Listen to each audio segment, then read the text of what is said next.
Okay. So, I think what I have planned today is going to be a sort of rambling about things that I've thought about. And the most thought about thing lately has been the normality that people with mental illnesses don't get to experience. What I mean by that is what people with mental illnesses, myself included, sometimes don't get to experience the simpler things in life, if that makes any sense. Sometimes we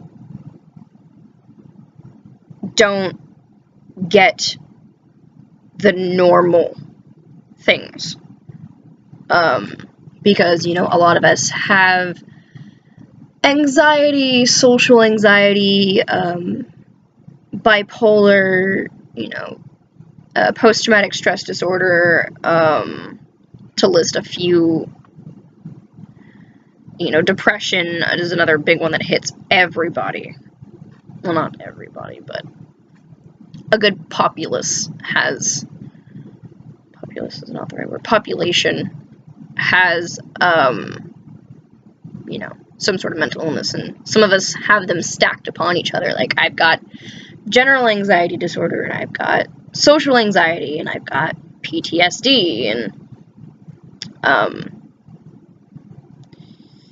to experience these mental illnesses, sometimes, most of the time, at least for me personally, is never normal. There's never a normal moment in my daily life.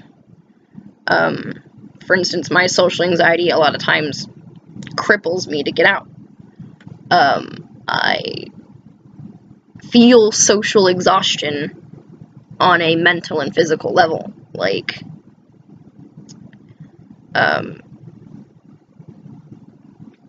especially with the motor tic disorder that I have, which is linked to my levels of stress and my levels of anxiety. That being said, going out in public can exhaust me to no, end. There's this vicious cycle of, wanting to go out and go see friends and go do things, but then thinking of the consequences of, I'm going to be exhausted afterwards, or I might not be enjoying it because of, worrying about who I'm around and where we're going to be and what I'm doing and if I'm anxious or not. And I think with the recent happenings and this convention coming up, it's made me think a lot more about how, some of us don't get a normal moment in our life.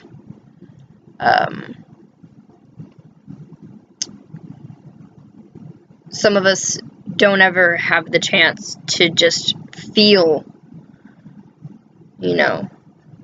normal, because some of our mental illnesses affect us that much, to where it's in our daily lives. And I can say with a pretty firm guess that my mental and physical exhaustion is probably more likely than not linked to my social anxiety. Just going out and about on, like, errands and stuff, I get tired and I end up napping in the car because I'm so just being around that many people and feeling that much energy, as an empath even, sucks. I like it because I can feel connected to my friends on an empathic level and feel, you know, and understand how they're feeling and feel what they're feeling. But then when you get around a lot of people that you don't know, or you're in a big area with a lot of crowds and stuff, you feel all of that kind of interconnected emotion, and that can tire you out almost immediately. That's why I go to these conventions and I try with my utmost, you know, capabilities to not get around the drama, is because then the drama just leads to emotion that I don't want to feel, or I don't need to feel, because then it spurs up on, you know, my anxiety, or, you know, sensory overloads, or my motor tic disorder. And it kind of just sucks. Like,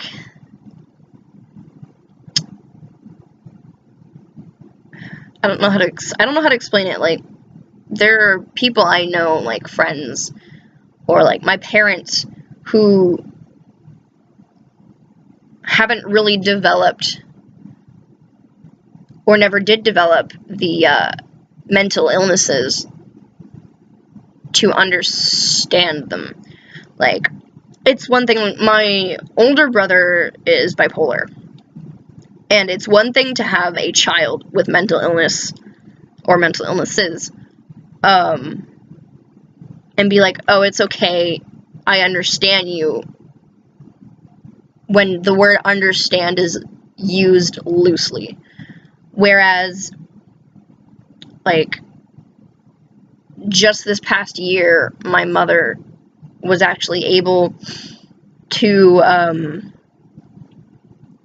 kind of breach the surface, or dive into just under the surface of how it is with mental illness. She called me up one day and was like, I had done, you know, I'm reading this chapter on mental illnesses, and it just hit me that this is what it's like for you, talking about my mother talking to me about this, and that's what it's like, and it must be hard. And I go, Mom, it is hard. It's terrible, and it sucks. And she just had this moment of connection with me that, you know, wasn't there before. And that, you know, didn't click until she, you know, read what she had read, and was just like, oh my gosh, this is my daughter, you know. Whereas with my dad now, he barely understands. Like, he does at some points, and then at other, it's just like over his head, you know. My dad has been a lot more understanding in the recent times. And I don't know if it's because now something has surfaced that he can see that's wrong with me, or if it's just because he's starting to realize that what I have going on is, you know, real. But he's been a little bit more understanding. I think he wants to understand, but he just is finding it hard to, you know, because, like, my mom is completely on my side, when it comes to my mental illnesses. You know, I don't think she wants to say she understands, because she, you know, kind of doesn't, but she knows. She knows it's there, and she knows it exists, and so, thus, she can, you know, try her best to help, which is more than what both my parents have done in the past. Because, you know, it's one thing to comfort your child and tell them it'll be okay and, you know, all of this, and then it's another thing to comfort them and tell them, I don't understand what it feels like, but I know, and I'm here for your solidarity and for what you need. And that's, I think, the biggest thing that my mom finally kind of realized is that, you know, there are things that my anxiety will not let me do. Like, just recently, I was supposed to go on a trip to Tennessee with her. And in the few days before I was supposed to go down to Austin to meet her for this trip, I called her and told her that I couldn't go because I was having anxiety about the trip. You know, it so bad so that I was actually in tears trying to figure out what I was going to do about this trip. So I think in that moment it kind of solidified my mother proving to me that, you know, there are going to be times when I can't do something because of my anxiety, and she's there to understand that. And all I have to say about that is just thank you. You know, there's not a lot that can be said, because honestly I don't expect it from my parents, just because they're a older generation when mental disorders weren't really a big thing. Or it wasn't as common, should I say. So I guess the biggest thing is that, you know, there are times when I wish I wasn't the way I was, that I could have the normality of a mental illness-free life. Because it's one thing to have stress. You can be stressed all day and not have the anxiety. So it's definitely one thing to have the stress and be like, oh my gosh, I'm so stressed. And then it's another thing to have anxiety and be like, I physically feel it in my being that I cannot do this because my anxiety prohibits me from doing this. You know, so I guess sometimes I envy the mentally stable people in the world.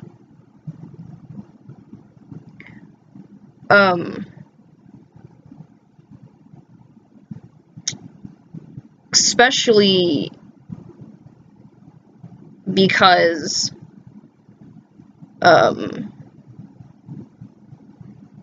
you know, there are, like I said, there are things that some people will never be able to experience when it comes to mental illness, because it is what it is. It's a mental illness. There is no anxiety attack simulator. There's no way to prove, well, not prove, but to feel how a person with anxiety feels going through an anxiety attack. Like, there's no real, true, solid way for somebody to feel that who doesn't have, you know, anxiety. There's, you know, the indescribable feelings such as, you know, the blacking out of the mind, or the tightness in my chest that I feel when something, you know, happens and I get an anxiety attack. It's just these indescribable feelings such as that people without mental illness don't get. And one of the biggest points I like to make often is that anxiety attacks aren't always hyperventilating, you know, And they're not always obvious. Sometimes it can be something as simple as, silence. I know people who, when they are anxious, they get completely quiet. And normally, those are the type of people who are always loud, who are always very present in their lifestyle and in their attitude. So, sometimes for some people, their anxiety attacks are very quiet and very tight. Their muscles, I've seen friends who have had very quiet anxiety attacks where everything just tenses and they just go quiet. Sometimes it's anger, sometimes it's bouts of rage, or, and then there are people like me who have the sort of generic hyperventilating, shallow breaths, panic in the eyes kind of anxiety attack, and that's often paired with my sensory overloads, where I am feeling or seeing or hearing and, too much, and there's just a fog in my brain that won't go away, and it doesn't stop until I get somewhere safe. Or with my tics, for me it's physical pain, like I described in a previous video. If I don't tic, it's like it's like an itch that you can't scratch, or a sneeze that, just wants to come out. And it's these kind of things that normal people don't experience.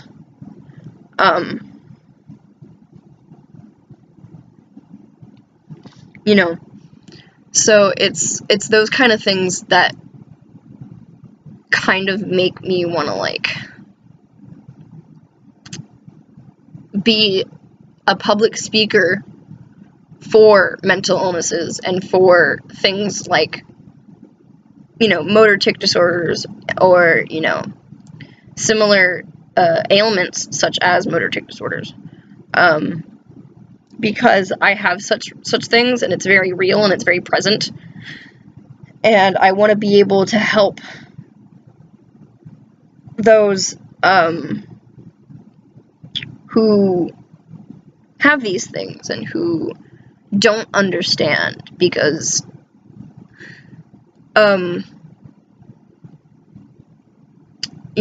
they need somebody who does understand, not some,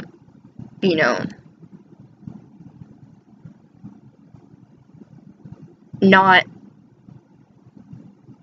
a psychologist who's just there to take notes, or not a therapist who's there just to listen. They need somebody who feels what they feel, and I think that's very important to me, because we want to feel normal, and the best way to feel normal is to put ourselves with people who have the same issues.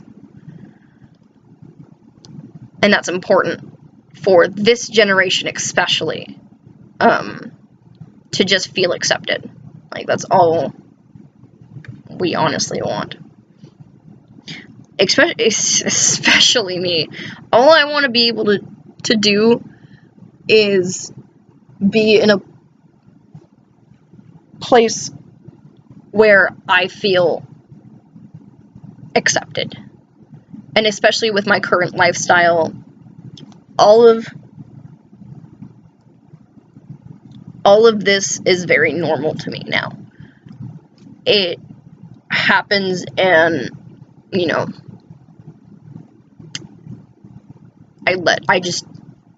it happens. And one of my biggest goals,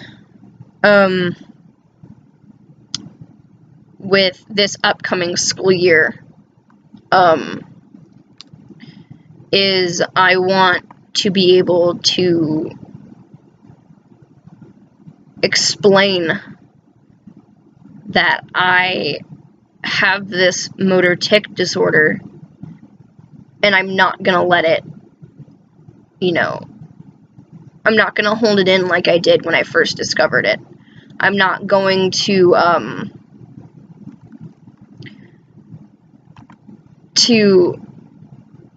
you know,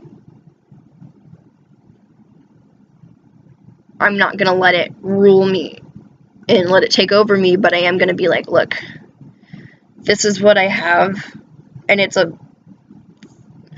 thing that exists, and I am going to have these involuntary movements, and there's nothing I can do about it.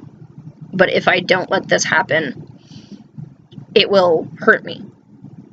And that's one of my biggest goals for the next school year, is to just be like, look, I have this mental illness, and it's gonna happen. And shrug, I'm sorry if I do something that distracts the class, but, you know, so I guess I'll end this video here, just because there's not much I can think that I want to talk about right now. But, just, you know, Bree decides to ramble about things because Bree had a thought, so,